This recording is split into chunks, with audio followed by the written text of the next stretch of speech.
All right, today we are peeling back the layers of ancient Rome to look at one of its most powerful and maybe most misunderstood figures, Livia Drusilla. She was the first empress, and as we're about to see, maybe, just maybe, the real mind behind the entire Roman Empire. Okay, let's get into it. Right off the bat, our source material just throws this bombshell at us. It's basically saying, sure, you might think Augustus, the first emperor, was the star of the show, but Livia, well, she was the one writing the script, directing the whole thing from behind the curtain. And that's really the big question we're tackling today, isn't it? Was all that official history just one big performance? Was the actual center of power in Rome not the guy on the throne, but the woman standing in his shadow? So let's dig into how she actually operated. The history books give us Augustus, right? The great leader who brought peace, the Pax Romana. But there seems to be this whole other story, a story that Livia was orchestrating with incredible, masterful subtlety. I mean, just stop and think about the scale of what's being said here. This is mind-blowing. We're not just talking about her influencing her husband. We're talking about her moving the entire political class, senators, generals, the most powerful men in Rome, like pieces on a chessboard. And they had no idea whose hand was guiding them. So you have to ask, right? How does a person become that cunning, that strategic? Well, to understand the master puppeteer, we have to go all the way back to the beginning. And her childhood was, to put it mildly, less about playing games and more about pure survival. See, Livia wasn't born into the stable empire that she would one day rule. Not at all. She was basically forged in the fire and absolute chaos of the Republic's collapse. It was a brutal education, and it taught her the unforgiving rules of power very, very early on. Just try to imagine growing up like this. For you, power isn't some abstract idea from a book. It's a real, constant threat to your life. Her family was on the losing side of a civil war. Her father was making these incredibly dangerous political deals. Home wasn't a safe place. It was a place filled with whispered secrets and betrayal. Her entire world was on the brink of collapse. And this quote from her father, wow, it just lays it all bare. This wasn't some distant political drama for her. It was personal. It was life and death. That warning shows you that from the very beginning, Livia understood that politics wasn't a game. It was about survival. Winner takes all. And even marriage wasn't an escape. You know, her first husband, Tiberius Claudius Nero, their marriage was just another political move, which basically made her a pawn in somebody else's game. It was a really harsh early lesson that even the most personal relationships were just tools in the fight for Rome. This shows she knew, even as a young woman, that her life was being controlled by these massive forces. But here's the key part. Instead of just accepting her role as a pawn, Livia seems to have made a decision. If you're going to be in the game, you might as well be the one playing, not the piece being played. And that, of course, brings us to her marriage to the man who would become Emperor Augustus. This is the turning point. This is where she goes from being a political pawn to the architect of her own destiny, and maybe the destiny of Rome itself.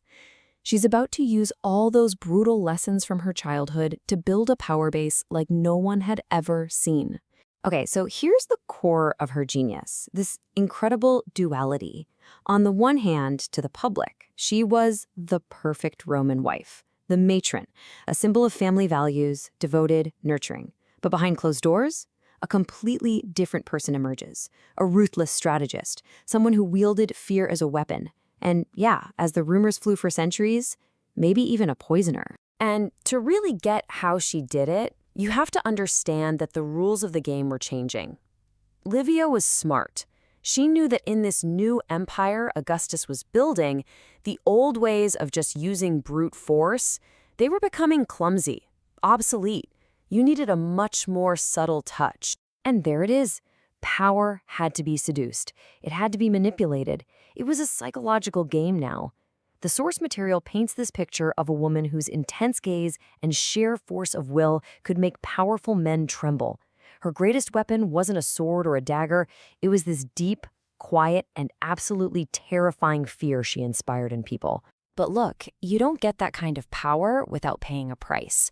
And for Livia, the ambition, the control, it came at a massive, immense cost.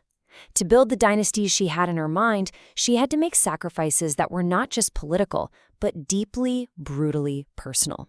And this is where the story just gets tragic. Livia had 2 sons, Tiberius and Drusus. But to her, they weren't just her children to be loved and raised. No, they were essential pieces in her grand dynastic puzzle. They were tools she had to use to secure the future of her family's bloodline. This quote from Tiberius, it's just heartbreaking. You can feel the pain and the bitterness that festered for years. He didn't see himself as a future emperor. He saw himself as a puppet, his entire life controlled by his mother's grand plans. That resentment would define his own troubled reign. And make no mistake, her ruthlessness wasn't just for political opponents. If you were family and you threatened the stable image she had worked so hard to build, you were dealt with. Augustus's only child, his daughter Julia, was exiled for her scandals, and many historians are convinced that it was Livia who engineered the whole thing to clear the path for her own son to take the throne. So what do we make of her in the end? What's her legacy? Livia lived to be 86 years old. She outlived Augustus by 15 years. And her influence didn't die with him. In a lot of ways, her work to cement her legacy was just getting started. And this brings us right back to where we started.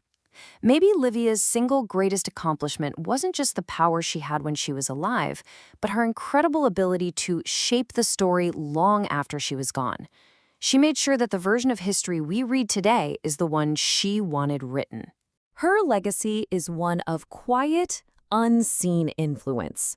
The systems she helped create, the examples she set for future empresses, and the dynasty she fought so hard to secure, it all echoed through Roman politics for generations.